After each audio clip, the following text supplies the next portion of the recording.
Hey folks, thanks so much for joining me here on Wave Now. I'm Myra Ansari. So we're bringing you a press conference that's happening right now. And city leaders and the mayor, they're expected to talk about two big things. First, they're going to talk about a budget surplus announcement, roughly $15 million in new public safety and infrastructure investments, thanks to a budget surplus.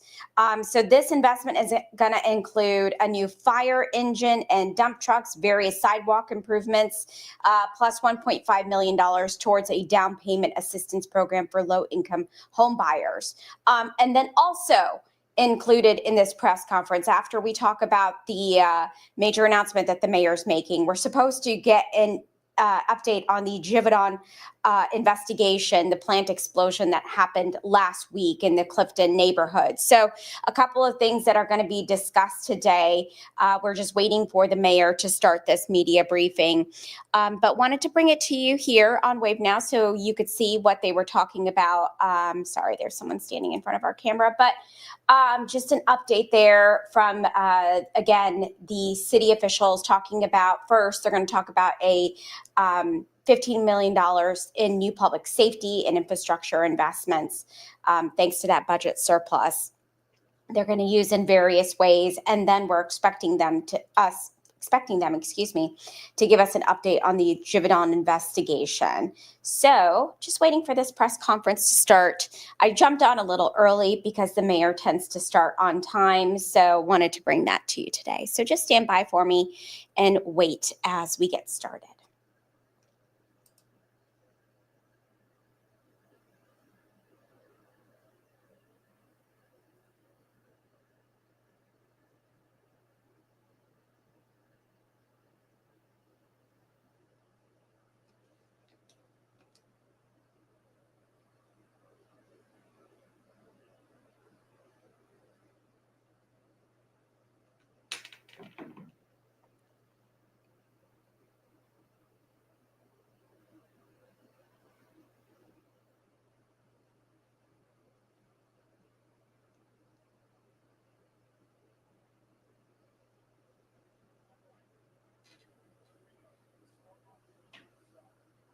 All right, folks, that audio sounds really low. I'm trying to find out from our newsroom what's going on with that, so just please be patient with me. All of our first responders, our police, fire, and EMS vehicles come here to get fit up for action. Police and emergency lights are installed here. Computers, cameras, communications equipment, and other pieces of technology are installed here. If you folks can hear that, give me a thumbs up or let me know. Factory explosion and the rescue at the construction site. Just how essential our first responders are, and how important it is that they have the equipment and vehicles they need to get to an emergency quickly and safely, to better patrol our streets and more. People sometimes wonder what all the money in the city budget pays for. Well, this here is one important example, and that's what we're here to talk about, the city budget.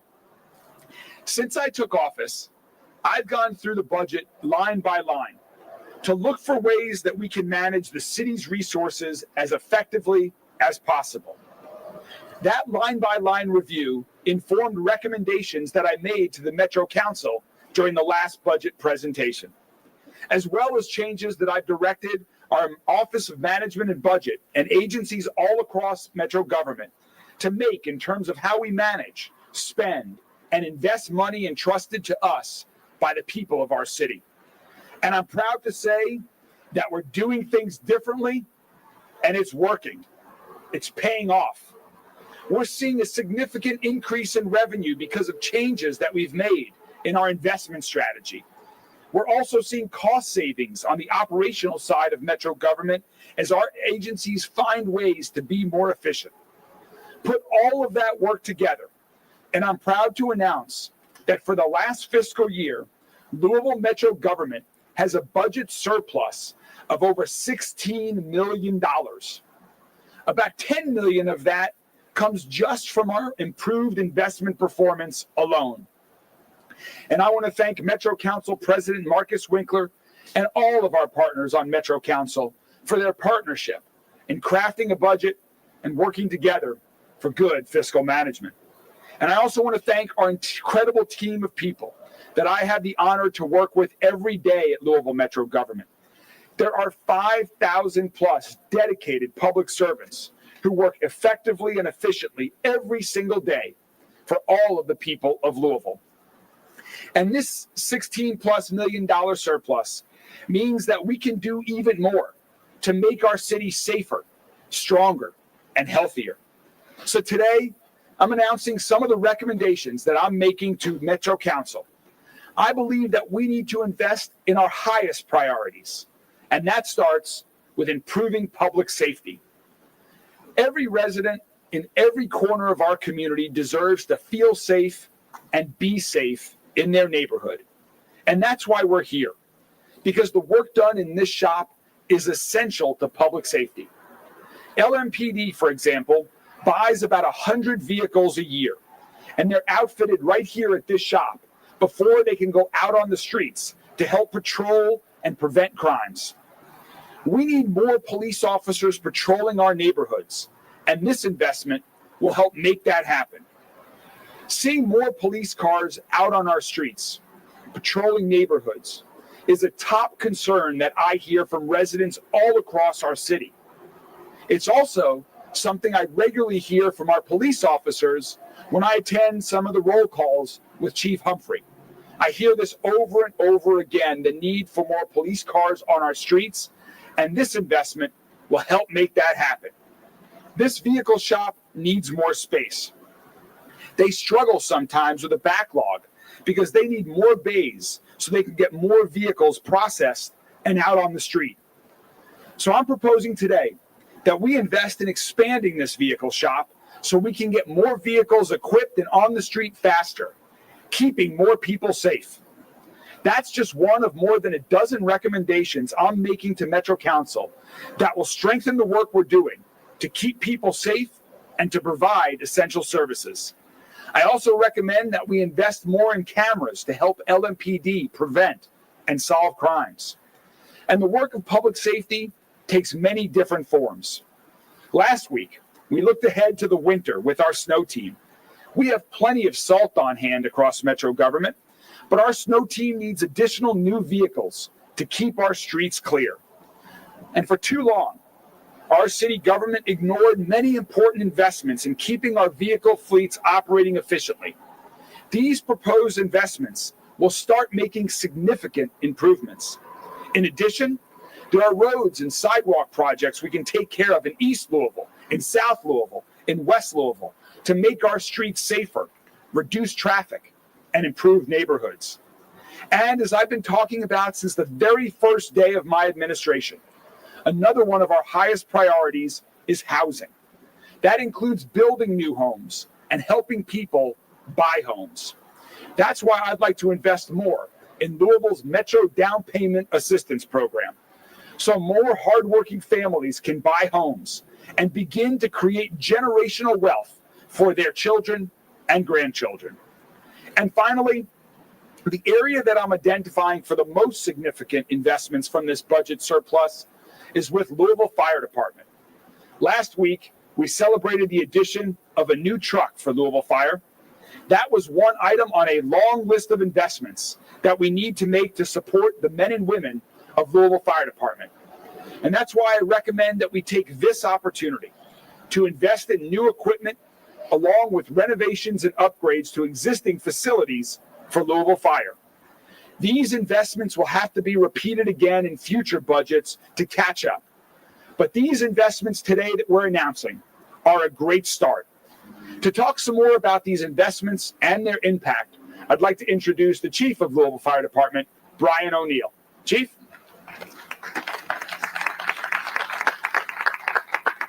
Well, thank you so much, Mayor Greenberg. As he mentioned, let me back up.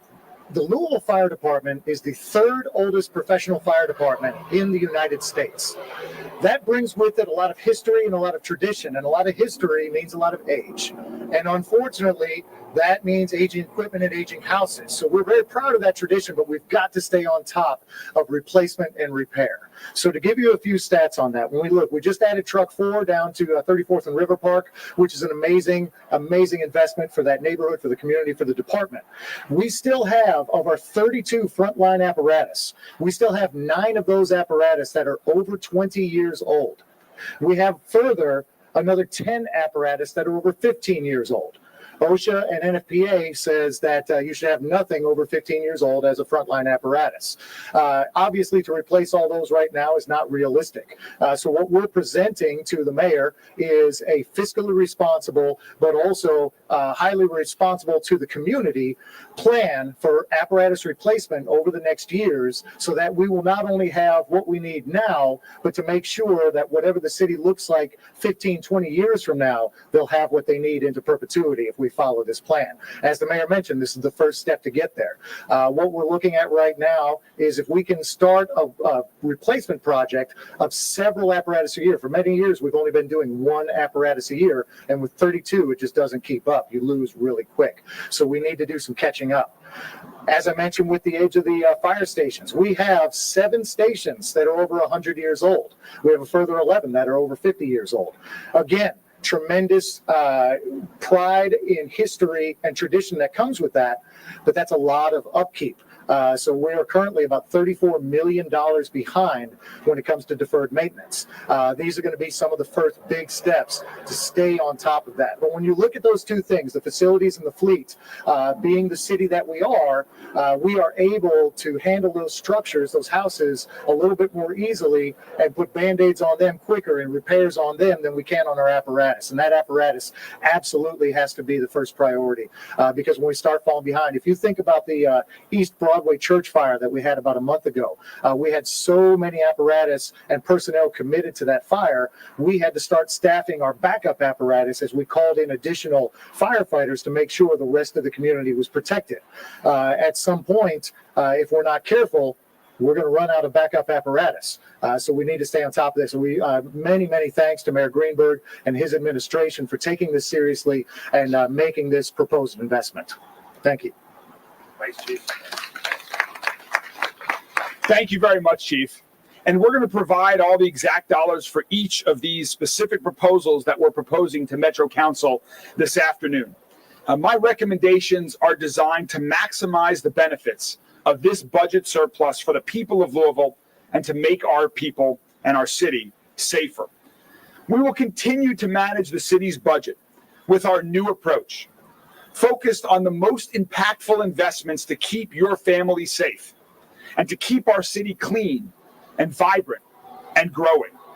To talk a little bit more about what these investments will mean for this facility right here and the professionals who dedicate themselves to public safety, I'd like to introduce Metro Emergency Services Deputy Director, Kelly Jones.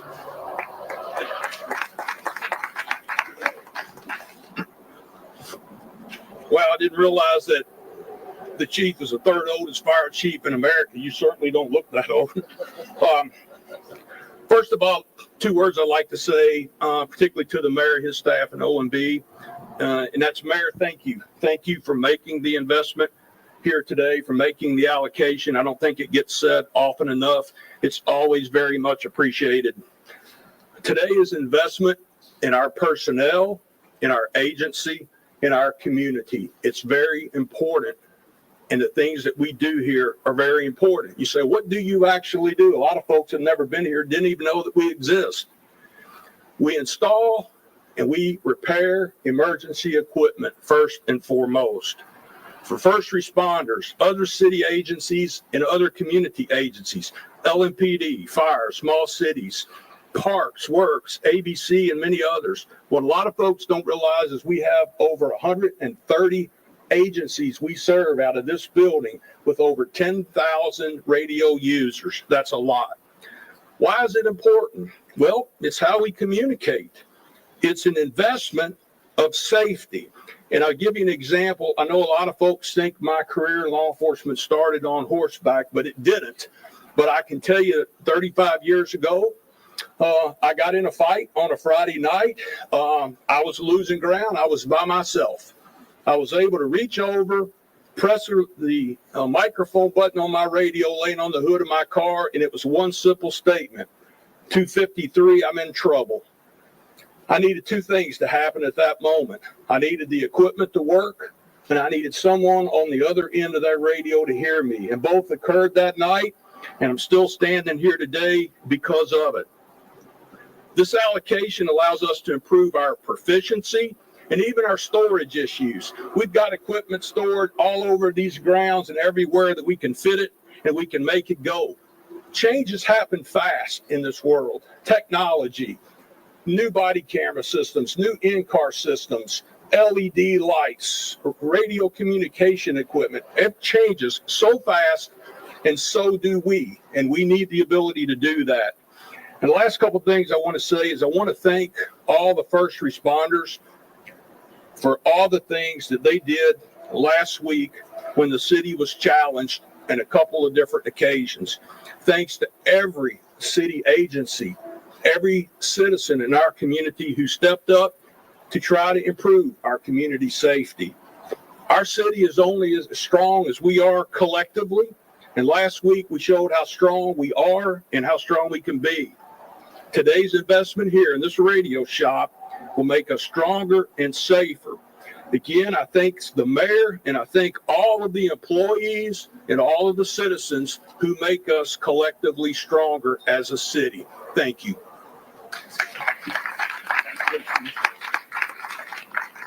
Thank you so much, Kelly. We're going to split this into two here because we also are going to give an update on with respect to the Givaudan factory explosion. But why don't I pause here for a moment and see if there are any questions from members of the media about the announcement that we've just made, and then we'll go on to talk about the Givaudan explosion.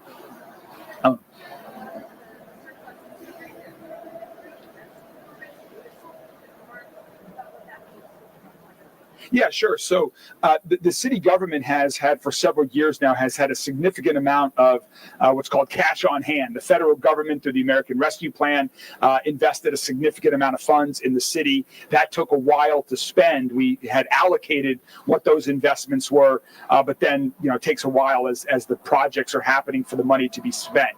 Or other times where revenue comes in early in a year and then it's spent later in the year. So in every year, there's always additional, if you're managing your budget well, there's additional money that you don't yet need. And so historically, the city had basically just been sitting on that as cash, not earning any material amount of investment. So when I took office, I asked the Office of Management and Budget to change that approach, to start looking for ways that we could safely invest these funds, but generate larger interest rates on the funds to earn more money from interest that could be reinvested like we're doing today. So in last year's budget alone, we earned $10 million more than budgeted in interest income. So the money that the city was sitting on generated interest, just like if you have money in a savings account. We were able, through new approaches to managing those funds, we generated an additional $10 million. That people should not expect that to happen every year, but last year that's what we were able to do, and now we're able to invest that into improving the safety in our city. Did I explain it? Great. Okay. In regards to the investments for the fire department, can you explain the equipment specifically? Is it building? Yeah, so just in general, there are 3 new pieces of equipment that are trucks, engines, what you call them, that will be ordered. And then also there are several fire stations that are getting upgrades to the fire stations as well. Each one of those fire stations has some different needs for improvements, but they're spread across the city. And again, we'll continue to do this. There are a couple new firehouses that we need to build from scratch, but we'll continue to make these improvements in coming years as well. How will you be taking these recommendations to Metro Council, and I guess what would be the process to? Yeah, so I've already had conversations with leaders of Metro Council, so they are aware of this. This will be formally filed today as a proposed ordinance today, legislation today. And so then they will take it up in an ordinary course, and we hope to get this passed prior to the end of the year. Have they voiced support for it so far? I will let them speak for themselves, but I think there'll be support for a significant part of this, if not all of this. I expect to get good support from the Metro Council on this. All right. Well, thank you for that. We will move on to the second part while we're all together. Last week was, of course, a challenging week for members of all of our first responder community, for Louisville Fire Department, for EMS, for our dispatchers, for LMPD, for everyone that's involved in public safety. You saw all of our first responders in action with respect to the Givaudan explosion response, and also in response to rescuing a construction worker in the downtown LUMED district. I'm pleased to report that investigators from the Louisville Fire Department's arson team and from the United States ATF have been working around the clock since the explosion happened last week, and they have now completed their investigation. So to talk a little bit more about this first phase of investigation that has been completed, I'm going to turn it over to, again, to Chief Brian O'Neill, who will talk a little bit and then introduce some other colleagues as well to provide more information, and then we're happy to answer any questions that you all have. Chief O'Neill. Thank you, sir. So as you all know, last Tuesday, there was a terrible industrial accident over on Payne Street, and we lost 2 community members in that. Immediately, our response deals with the fire, with the explosion, with a potential hazardous material release. And we've told you all along, there was not a hazardous material leak from that. There was no hazardous material release at all, which is somewhat good news in the face of a tragic event. But we immediately went to work to investigate. Our arson bureau here in Louisville is second to none. Arson is one of the most difficult crimes that you can actually try to investigate and get closure on. Their closure rate is second to none. They, however, are a small bureau for the size of this town. They were able to reach out to our friends with the ATF who offered help, and we, of course, accepted that. They went to work right away with investigating, gathering data, talking to people throughout the neighborhood to finish up this investigation. Now, when I say finish the investigation, you must understand this is still an open case. Basically, what they've done is collecting all the data, all of the interviews, all the pieces, and they still have a lot of crunching to do. But I'm going to turn it over now to Special Agent Morrow with the ATF and Major Fletcher with our Arson Bureau that can give you a little bit better specific information about that investigation.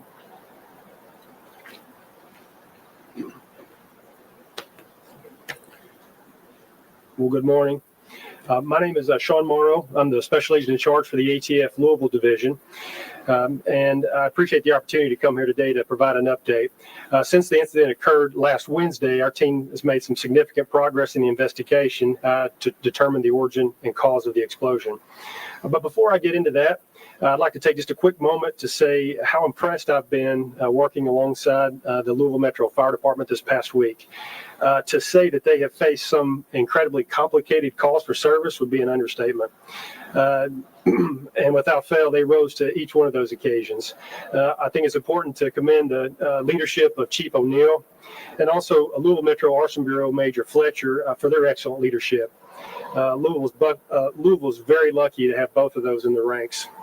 So last Wednesday, ATF Louisville responded to the factory explosion on Payne Street.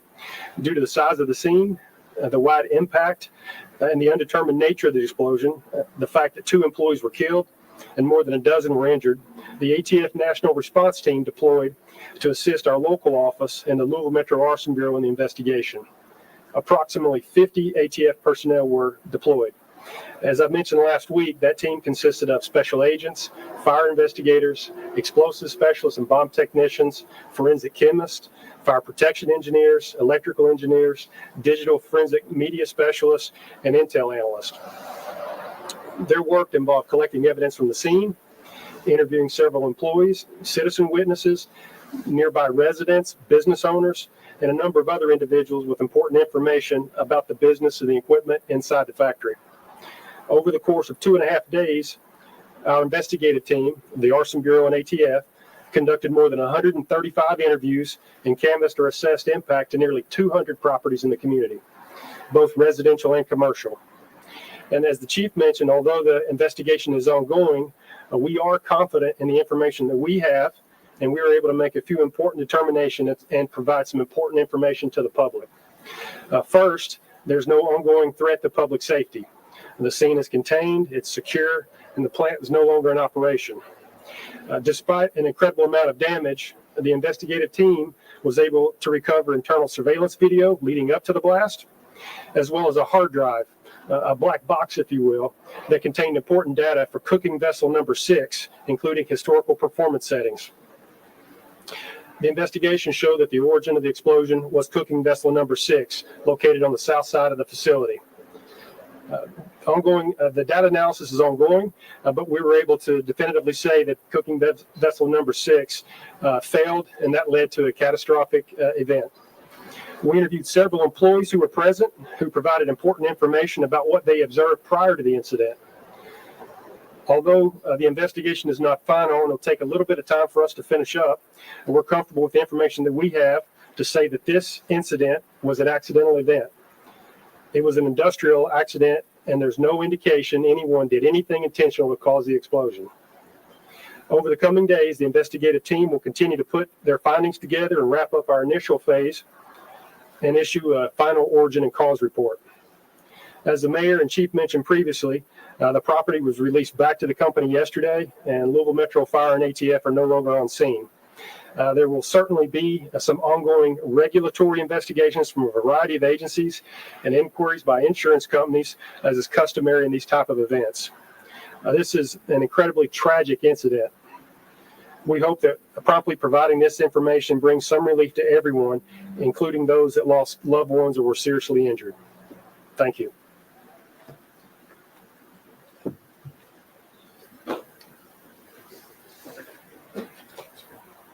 Well, we hope that update is helpful for everyone that's been following along. Again, our condolences go out to the families of the 2 victims of the explosion.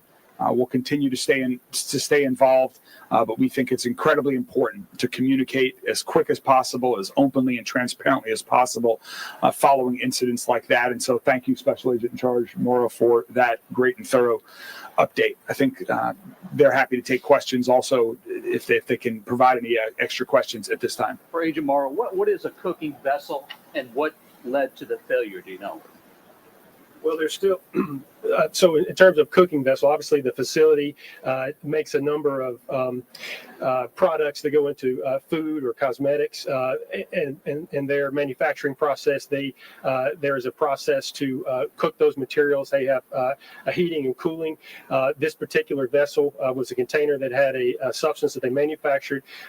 There's some indication that the vessel did not vent properly, and that caused an overheating and explosion, overpressurization, if you will.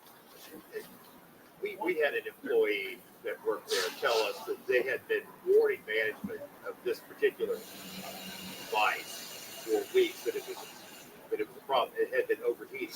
Was there a pressure relief valve attached to it? Well, I want to be, as I mentioned, there's still going to be some regulatory investigations that are going to be ongoing. We've talked to a number of employees that were present the day of and employees that were not present. There is some indication that there had been some maintenance issues with that particular vessel, but we'd like for the regulatory folks to get to the bottom of exactly the sequence of events. Now, when you say regulatory, who specifically? Well, there are a variety of state agencies. Obviously, OSHA will be interested. There's a bowler association that will take a look at that. And so those companies will be working directly with the factory to gain access and begin that process as early as today. We saw one of those devices that had flown over a house, and pieces of it was in another guy's backyard. Is that the one that we're talking about? So there obviously is a catastrophic explosion. It's essentially leveled a commercial factory, and so there's debris from the building itself, and then of course the manufacturing components inside of it. But yes, cooking vessel number 6, it did have some of those components scattered across the neighborhood as well. So that's the one that flew across the guy's house and ended up in the street? There was a large piece of cooking vessel number 6 on Payne Street. So is that What were you able to see in the video? What were you able to see in the video, and what were you able to get from the hard drive? So the surveillance video has the manufacturing floor on it. It had video surveillance of the manufacturing area, including cooking vessel number 6. And you can see a failure of the tank that begins right before the video cuts out, which is when we believe the explosion occurred. Can you describe that when you say failure? What do you see? Well, you can see some of the deformation of the tank right before the explosion. Are you going to make the video available?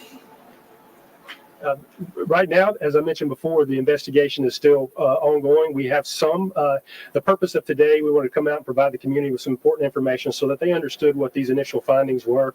But we still have work to do, and that will involve completing our case file, issuing a final origin and cause report. And once that's complete, agencies that are interested may file a request through the Freedom of Information Act and gain access to those documents. As far as the documents you're requesting, like maybe maintenance schedules or reports or things like that, is that some of the information you've collected, or would like OSHA be the one who collects that information and investigates that? In order for us to get a good understanding of exactly what happened, we have recovered some of those. Some of those documents may be recovered in the ongoing regulatory investigations as well. But yes, we have a sufficient amount of information. We've conducted, as I mentioned, more than 135 interviews with employees and witnesses in the community.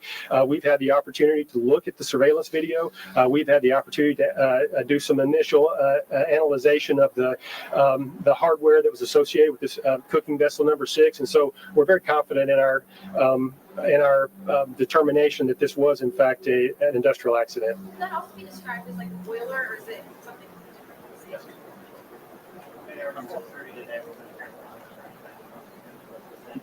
different? We're going to talk about safety design.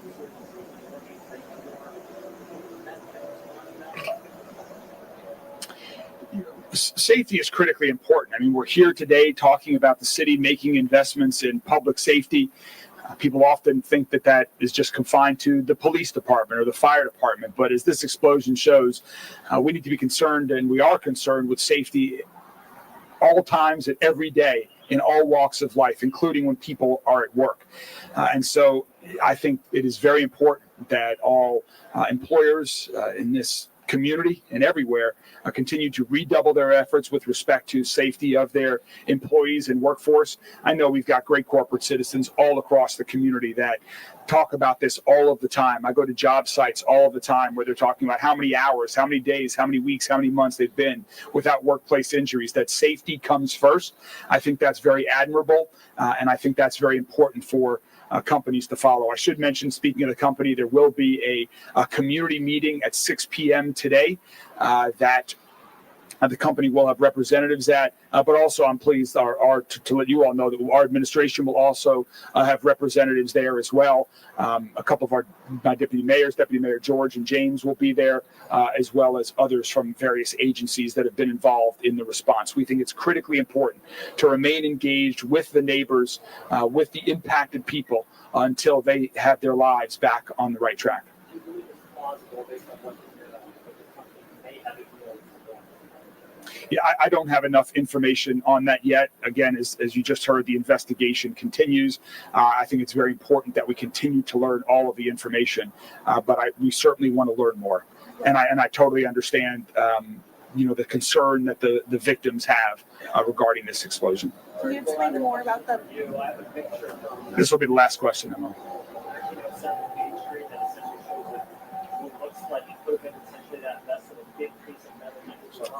Are you familiar? Is it possible that is the vessel itself?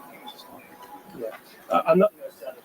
So I'm not sure. Obviously, I can't view the photograph you're talking about, but there was in fact indication that some of the metal from cooking vessels number 6 was carried as far as Payne Street. That's right, and some was recovered on Payne Street. What was in cooking vessel 6? What was it cooking? They produce a caramel coloring. And then are you able to touch on what was in the black box, if you learned any information from the black box? The black box contains data regarding the cooking vessel itself, including pressures and temperatures of the vessel and the mixture inside. It also includes data regarding the control processes of what we're going on to try to remedy. How are you able to see if anyone? I'm going to cut you off there just because we've got to get going. But I just want to end with a final thanks, and that final thanks is to all of the first responders and their agencies that are working hard, whether it's in response immediately or in the aftermath in respects to the investigation. I also want to thank my colleagues from Louisville Metro Government. Many are here today from the Office of Management and Budget, from our Accelerator team and others that have worked so hard to make this budget surplus possible and give us the opportunity to continue to invest back in our community, to invest back in our first responders, to invest back in other parts of our city, to continue to make Louisville safer, stronger, and healthier. Thank you all so much, and have a good day.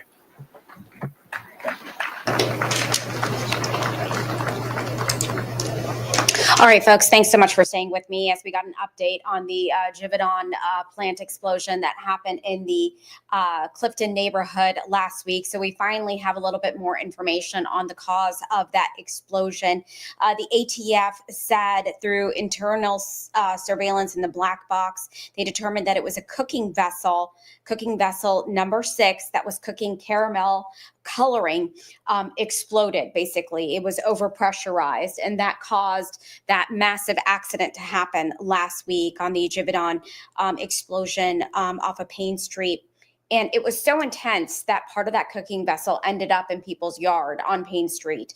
Louisville fire arson investigators, they have been working around the clock on this. They also got help from the ATF, alcohol, tobacco, firearms, and had a number of investigators there also helping them. They did 135 interviews to search 200 properties, and they determined that cause. They said that there was no ongoing threat. The plant is not in operation right now, but it was that internal surveillance, the black box from that cooking vessel number 6, that determined the cause of that explosion. They did determine that it was an accident, nothing malicious or suspicious here, but the property has been released back to the business. There was a meeting tonight, of course, for folks in the area from Givaudan officials. So also regarding the investigation, it is still going on. A regulatory investigation is also looking into this, OSHA. So Wave News reporter Kirsten Foote is following this story. We have other reporters also looking into other angles of this.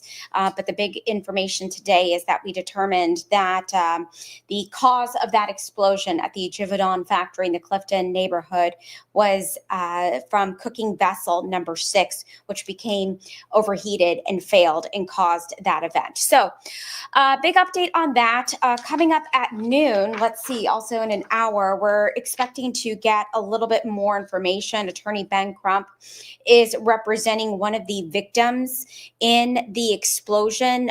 David Mattingly is following that angle, and that press conference is starting today at 12:30, I believe. So I'll try to get that to you live here also on Wave Now. So thanks for staying with us. A lot of information that we gave to you today, but that's a big story that we've been following and wanted to bring you the very latest. All right. Have a great day, and I will see you around 12:30.